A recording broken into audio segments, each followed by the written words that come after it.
Bếp xua bông mai bông ổnประเทศนบแต่ตอนจมูกนังปัญหาสแกมออนไลน์คือขยมมาตอนมันจอบเต้คือเนินใหญ่แต่ได้ผู้โดยสารวิธีสร้างในโครงการบอกปลานั่นคือมีจุฬาโรงเพียบเหมือนแต่ให้คือพลาสปโดคือมี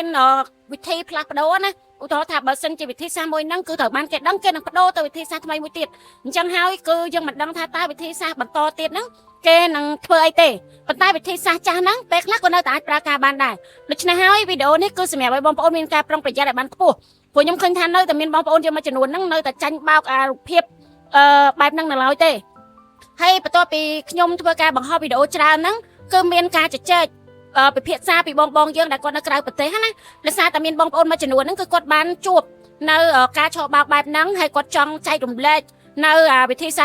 ชอบบาวนั่งแต่การบองปอนเจียบรถขึ้นมาให้หมดเตี้ยนั่งได้ซาแต่นักไปแต่ขยมใหญ่อย่างปีปัญหาชอบบาวตามออนไลน์นั่งคือเนี่ยได้ความโตรนั่นในการขณะปะการนำหน้าแต่บ้านดอลดอลสัตว์วินิโยกแต่จะทานสัตว์วินิโยกพวกบอดเตะพิเศษคือจันนั่งเอามาวินิโยกในสกมาเยอะเนี่ยปัญหาเจ๊สได้คือมาวินิโยกแบบสแกมจังก็เกยตายแต่เลิกใหญ่ท่าเบาแต่บอดเตะอัดเบาขมายรองครูแต่บอดเตะตาแม่รองครูขมายเยอะนะจ้ะคือหาโดยจีอัดเมียนตุ่มหนูเขาเต๋ออัดตัวเขาเต๋อแต่เป็นจังบองกดเลือกให้ก็แม่ร้องท่ากดคองนะกดตัวจัดให้บองคลานั่งกดท่ากดจะจนรองครูและสาตะกอนมีเพียบสมาตรังเป้ก็จะจนรองครัวปัจจัยเนเป้ได้เคยกรมเนี่ยได้ความตรขณะปับเชจนเก็บบรรโตตะเลจนรองครัวทานหลังงงทานหลบลนทานเพลไอ้จังเต้คือปุกกอดตัวจัดเหมือนแต่จังก็จังอายมบรรจัยสำเร็จนั่งจนกอดจังนะจ้านักเครื่องรูปเพียบในการบอกปลาชอเบานั่งการประตูคือยมสนับลูจนานเหมือนแต่ปีบอมปนขมายเยอะนะปัจจัยยมเย็ดให้มีอย่างเตี้ยเป็กละกอดแผลมาจะบาอย่างจะบาจังนะแต่เลยนี่คือยมเมียนตัวบานเรื่องมวยปีบองประมาณเนี่ยได้กดจีมันจะนมดนนัดในสหรัฐอเมริกานะคือตึกเบากดดาวอเมริกบองปนกันมือจ้าให้กดดังท่าตาตีตังสแกมบักเกนนั่งเป็นนางหนากดดังแต่นะปัญหากดดังท่ากดคือจีมันจะหางนมดนนัดมวยให้ตัวในตีเราบอกกดได้จีสปาไม่คือถือบองตักบองเพลิงจำนายแผลเยอะบักกดนั่งคือจีเนี่ยนับเตะเมื่อหางเมื่อการเข้าถึงโลยังจังนะให้แสบแต่ไงมวยนักปนกดมันตัวเล็กตัวซาปีปลิกระทาปลิอะกระทาปลิเตะแมวนั่งคือรุมละกอดหากอดนั่งอัดมันบางตักบางเพลิงจานคายห้อยจังอัดกอดปัญญาตะบางเจียบันต้นให้ปัญญาบางเจียบันต้นนั่งก็แกกำหัดด่างไงนั่งเธอตะบางบ้านไงนั่งมาเส้นจะไงนั่งมันตะบางเตะเกนดัดเพลิงไงแต่เป็นจังกอดก็จะประดามชงอบางใส่ก็ชงแต่ประเดี๋ยวกอดมันตะบางเพลิงกอดอัดตอนตะบางเพลิงเตะกอดเตะสูประเดี๋ยวกอดสั่นถ้าบางมันอัดบางตะบางเพลิงประเดี๋ยวกอดแต่อัดบางไม่บางหรอกค่ะ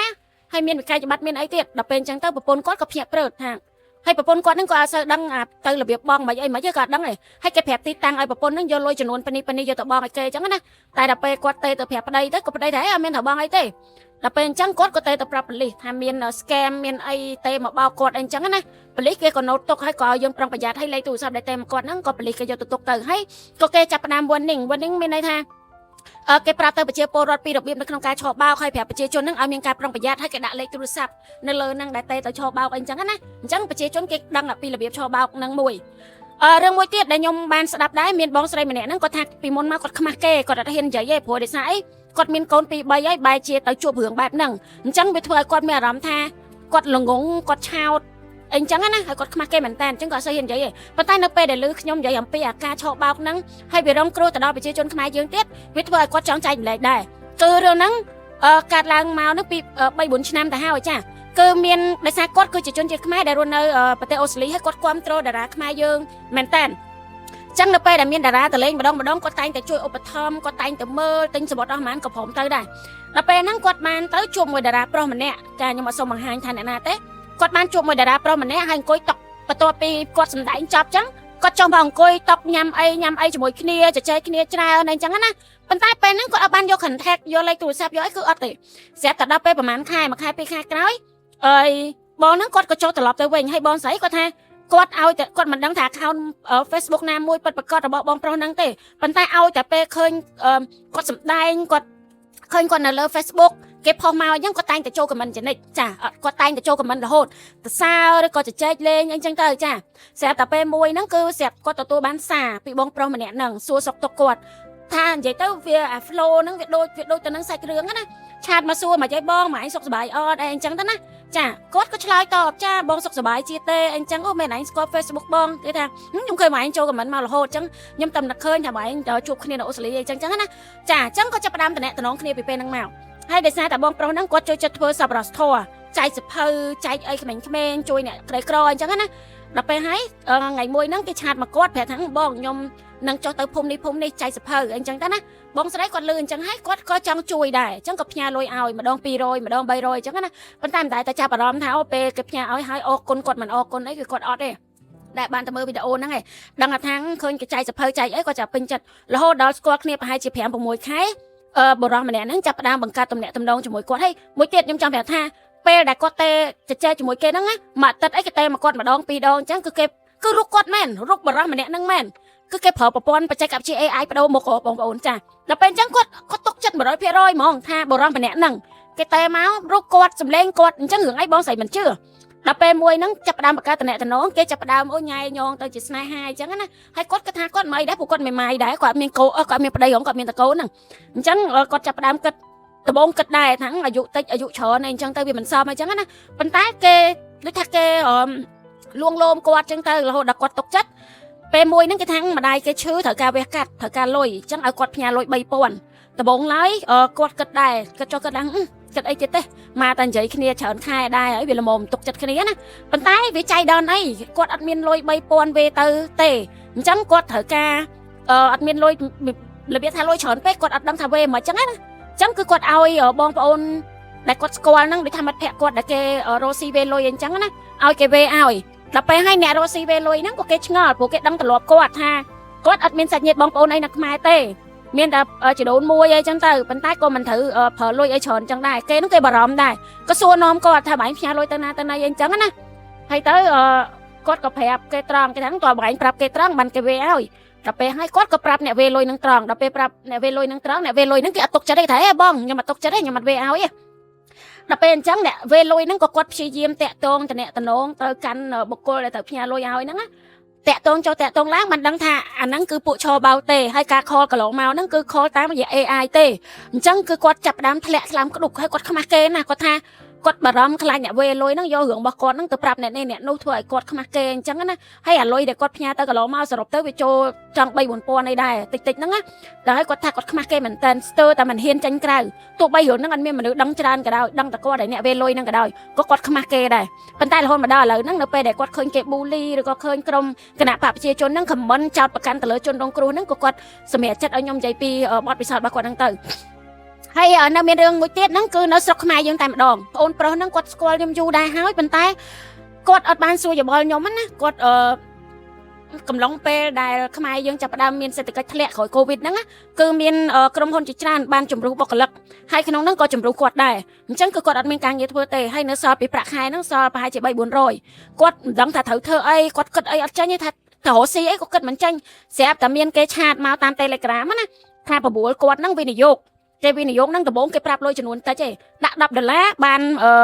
$3ចាដាក់$10បាន$3ដល់ក្រោយមកទៀតហ្នឹងដាក់$15បាន$25ក្រោយមកទៀតហ្នឹងវាចិត្តតែបានហើយយើងគាត់ថារហូតដល់គាត់ដាក់150ហ្នឹងគាត់បានមកវិញ300អញ្ចឹងគាត់ចំណេញបាន150ក្រោយមកទៀតគេឲ្យដាក់300ដល់ពេលដាក់300ហ្នឹងបានត្រឡប់មកវិញហ្នឹង600ប៉ុន្តែគេអត់បានវេ600ឲ្យគាត់ទេគេវេឲ្យគាត់តែ300ទេអញ្ចឹងដោយសារ300ទៀតហ្នឹងគេឲ្យប្រដាក់ទុនអញ្ចឹងទៅដល់ពេលដាក់300ហ្នឹងទៀតបានមកវិញ600ទៀតប៉ុន្តែគេអត់វេឲ្យគាត់ទេគេថាដាក់ទៀតឲ្យគាត់ហ្នឹងដាក់លុយថែមទៀតទៅបានគេវេឲ្យអញ្ចឹងអាលុយដែលគាត់មានលើកមុនហ្នឹង300ដែលគេដកឲ្យហ្នឹងគាត់យកទៅដាក់វិញហ្នឹងអស់ដែរហ្នឹងដល់ពេលគាត់ដាក់ថែម300ទៀតហ្នឹងគេថាតើតើគាត់ថែម700ទៀតបានគេវេទាំងអាលុយចាស់ឲ្យទៀតគាត់ស្ដាយអាលុយមុនហ្នឹងក៏គាត់ទៅសបាពីគេពីឯងទៅខ្ចីគេទៅបានមកហើយក៏យកទៅដាក់ដល់ពេលយកទៅដាក់700ទៀតហ្នឹងគឺអត់បានត្រឡប់មកវិញទេហើយម្នាក់ហ្នឹងក៏ប្លុកគាត់ចោលទៅទៀតដល់អញ្ចឹងមិនគាត់ដឹងថាអូគាត់ចាញ់បោកគេហើយរហូតមកដល់ឥឡូវគឺគាត់នៅមានអារម្មណ៍មួយថាគាត់ខ្មាស់ខ្លួនឯងដែលគាត់រៀនសូត្រធ្វើការងារក្រុមហ៊ុនប៉ុណ្ណឹងដែរហើយតែចាញ់បោកពួកអនឡាញអីអញ្ចឹងណាអញ្ចឹងអាហ្នឹងវាសិតតែជារូបភាពមួយដែលឃើញថាមិនមែនបរទេសទេគឺខ្មែរយើងទេសូម្បីតែខ្មែរយើងនៅអូស្ត្រាលីខ្មែរយើងនៅអាមេរិកហើយនៅតែចាញ់បោកពួក scam ហ្នឹងទៀតអញ្ចឹងសួរថារឿងអីមិនឲ្យយើងនិយាយហើយអ្នកណាដែលបង្កឲ្យមានបញ្ហា scam ហ្នឹងកើតឡើងចានៅមានរូបភាពបោកប្រាស់ច្រើនផ្សេងទៀតឧទាហរណ៍ដូចជាកន្លងទៅហ្នឹងគឺមានបងប្អូនខ្លះគាត់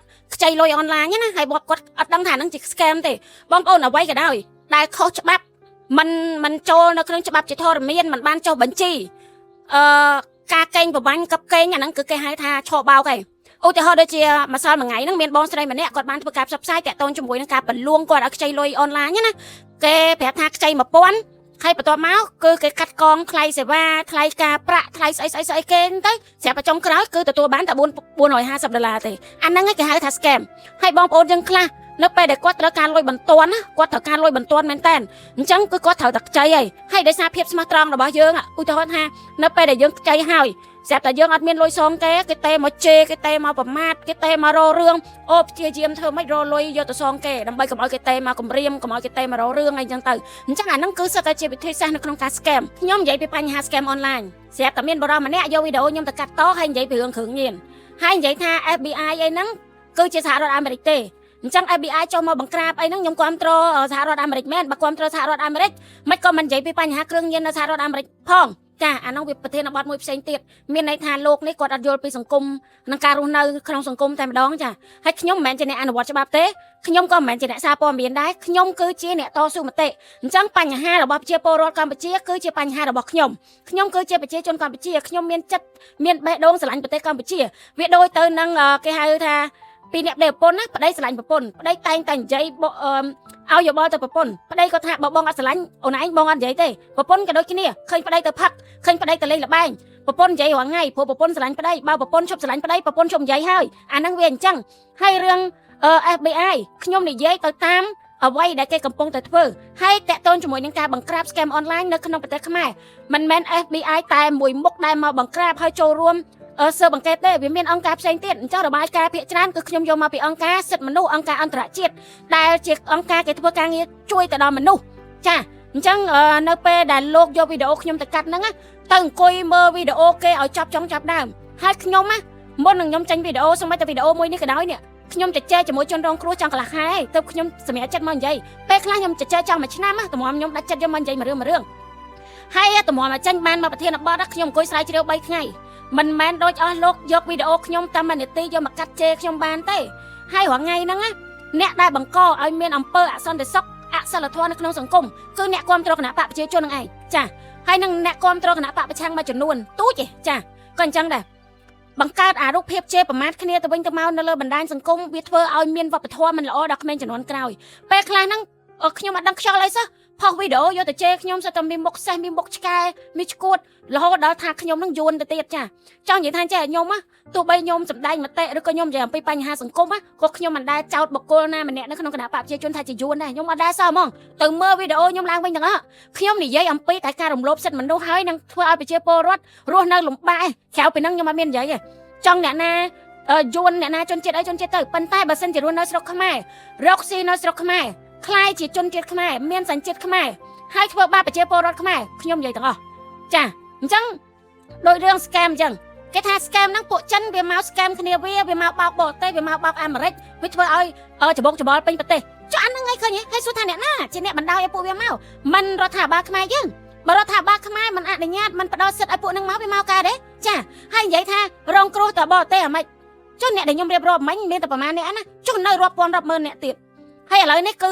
រឿងមួយទៀតហ្នឹងគឺតាក់ទងជាមួយនឹងកម្ចីអនឡាញហ្នឹងគឺធ្ងន់ធ្ងរហ្មងប្រជាជនរងគ្រោះដោយសារកម្ចីអនឡាញហ្នឹងគឺចងកស្លាប់និយាយទៅមួយឆ្នាំមួយថ្ងៃចងកស្លាប់ដោយសារតែរឿងបំណុលហ្នឹងដឹងប្រហែលនេះឯងប៉ុណ្្នឹងហើយមិនឲ្យគេនិយាយទៀតយ៉ាងម៉េច